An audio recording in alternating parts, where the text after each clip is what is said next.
E aí pessoal, tudo bem? Hoje a nossa aula vai ser sobre força de atrito.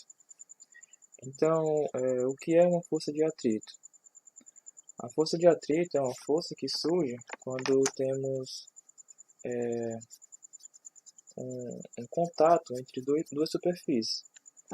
Também podemos classificá-la como uma força que geralmente ela tenta atrapalhar o movimento, né? Como assim?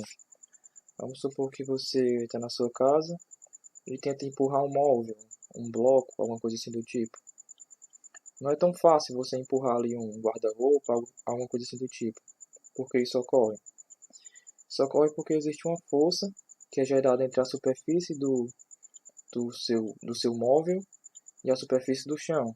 E essa força, ela atrapalha o seu movimento. Por isso que geralmente a gente nem consegue empurrar um móvel sozinho. Geralmente a gente pede ajuda. E eu queria falar aqui algumas características dessa força. Vamos lá, a primeira característica, ela depende da rugosidade da superfície. Quando a gente pega ali uma superfície, no nosso exemplo aqui, um móvel, um bloco, se a gente usar, se a gente aproximar microscopicamente, a gente vai ver que aquela superfície ela é imperfeita, certo? Ela tem várias rugosidades, vários relevos. Da mesma forma, a superfície do chão vai ter várias rugosidades. O que é que isso significa? Que quando você arrastar ali o móvel sobre aquela superfície, aquelas rugosidades vão entrar ali em contato umas com as outras, se encaixando, e isso vai impedir o movimento. Geralmente, como é que a gente pode facilitar esse movimento? Imagine que você jogue água ali no chão, na hora de você empurrar um bloco. A água, o que ela vai fazer? Ela vai tampar o chão, ela vai tampar as rugosidades da superfície, do chão e do bloco, e vai se tornar mais fácil de você empurrar. Por quê? Porque você vai ter uma rugosidade menor, já que a água tampou. Por isso que pistas molhadas, os carros eles deslizam muito, certo? Porque a superfície do asfalto ela está toda coberta de água e acaba não tendo tanta rugosidade assim. Isso facilita com que o carro derrape. Outro exemplo que a gente pode ver é a cerâmica do banheiro, né? Por que a cerâmica do banheiro é diferente da cerâmica da cozinha, da sala? Geralmente a cerâmica da cozinha e da sala ela é lisa e a cerâmica do banheiro ela é rugosa, ela é áspera. Por quê? Porque imagina uma superfície que já é lisa, como a cerâmica, e você ainda molhar, né? Quando a gente está no banho, é comum que a cerâmica fique toda molhada. Então vai ser muito fácil ali de acontecer um deslizamento, né? De você escorregar. Porque imagina uma cerâmica lisa e molhada. A pouca rugosidade que aquela cerâmica tem, ela vai ser tampada pela água. Então vai ser muito fácil de você escorregar e cair. Por isso que a cerâmica do banheiro, geralmente, ela é áspera. Segunda característica, a força de atrito ela é proporcional à força normal do corpo. Então, o que é a força normal? A força normal é uma força que tem o mesmo módulo da força-peso, né? Aqui no nosso caso, do bloco. Porém, ela tem um sentido oposto. Isso a gente pode ver, por exemplo, a gente vai empurrar um carro ou um caminhão. Qual vai ser o mais difícil de você empurrar? Com certeza vai ser o caminhão. Como a massa do caminhão é maior e a força-peso é massa vezes gravidade, quanto maior a massa, maior será a força-peso. Então, como consequência, a força normal ela também vai ser maior. Então, quanto mais massa, mais força-peso eu tenho. E mais força normal também eu vou ter.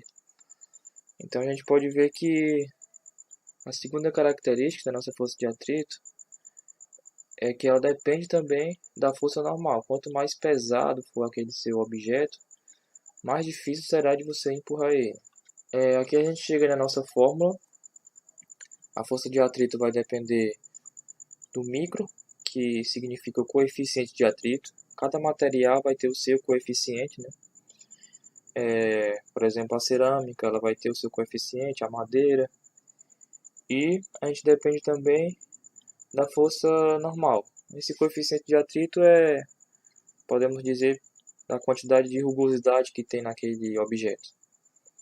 Queria falar agora da terceira característica dessa força, que ela transforma a energia cinética em som e calor, ou calor. Por exemplo, imagine que você venha num carro em alta velocidade e você avista ali um animal, algo do tipo, e você freia. Toda aquela energia que você tinha cinética, você perdeu, né? Na verdade, não é que você perdeu, na verdade você transformou, né? Através do atrito que teve ali entre o pneu e a pista, a gente, quando tem um freio muito alto, muito forte, a gente escuta aquele barulho de pneu cantando, né? Aquele som bem agudo. Isso, na verdade, é a energia cinética sendo transformada em som. E quando é que ela é transformada em calor? Por exemplo, quando a gente está com frio, o que a gente costuma fazer? A gente costuma passar uma mão na outra, né? Esfregar as mãos. É o que acontece, a gente está gerando um atrito entre as nossas mãos. E aquele movimento, ele transforma a energia cinética em calor, por isso que a nossa mão esquenta. Porque o atrito que é gerado entre as mãos, ele faz com que a sua mão esquente. Então, aí a gente tem a transformação de energia cinética, que é do movimento das mãos, em calor. Agora eu queria falar sobre os tipos de atrito. Existem dois tipos de atrito. O primeiro que eu quero falar é o atrito cinético. Esse atrito cinético ele é medido pelo microcinético e anormal. O atrito cinético é o exemplo que nós usamos até agora. Por exemplo, o exemplo inicial, que é o do bloco.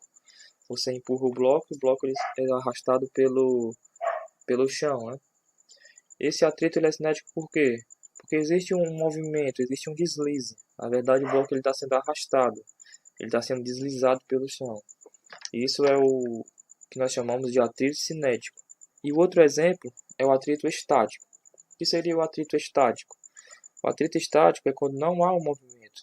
Ele é medido como um mi estático vezes a normal. Como a gente pode imaginar esse atrito estático? Esse atrito estático, vamos supor que você vai empurrar um móvel, certo? Um guarda-roupa. E aquele guarda-roupa ele vai ter um coeficiente de atrito estático, e vai ter uma força normal. Então ele vai ter uma força de atrito estática que vai impedir você de empurrar. Vamos supor que se você calcular a força normal vezes o coeficiente de atrito estático, deu 200 newton. Então a pergunta que eu faço é a seguinte: se você fizer uma força de 50 newtons, você vai conseguir empurrar esse guarda-roupa? Na verdade você vai empurrar ele, mas não vai haver o movimento. Por quê? Porque você vai precisar de uma força maior do que de 200 newton. Essa força de 200 newton do guarda-roupa estática, ela é contrária ao movimento que você vai tentar empurrar. Então, se você exercer uma força de 50 newtons para a direita, esse guarda-roupa ele vai exercer também uma força de 50 newtons para a esquerda. E se você aumentar a sua força para 150 newtons, da mesma forma, ele vai fazer uma força de 150 newtons para a esquerda e vai impedir o teu movimento. Então, para você conseguir empurrar esse guarda-roupa, será necessária uma força maior do que 200 newtons. Mas aí depois que você empurra esse guarda-roupa, vamos supor que você coloque uma força de 250 newtons, aquele guarda-roupa ele vai passar a se movimentar. Então depois desse movimento, não haverá mais a força de atrito estático, pois o bloco ele já está se movendo. Então o microestático que eu tinha agora passa a ser o microcinético, pois o bloco ele está se movendo, ele está derrapando na superfície. Agora uma pergunta que eu quero fazer: quando estamos andando, qual é o tipo de atrito que atua quando estamos andando? Se você respondeu que é o estático, você acertou, porque o nosso pé ele não desliza sobre a superfície do chão. Nosso pé, o pé de apoio, na verdade ele empurra o chão para trás, mas ele não desliza. Como ele empurra o chão para trás, o chão nos empurra para frente. E assim a gente consegue andar. Da mesma forma, é o pneu de um carro. Para o carro andar, o pneu não pode deslizar sobre a superfície. Na verdade, o pneu ele empurra o chão para trás, fazendo uma força para trás, e o chão empurra o pneu do carro para frente, fazendo assim com que o carro ande. Então é isso, espero que tenham entendido.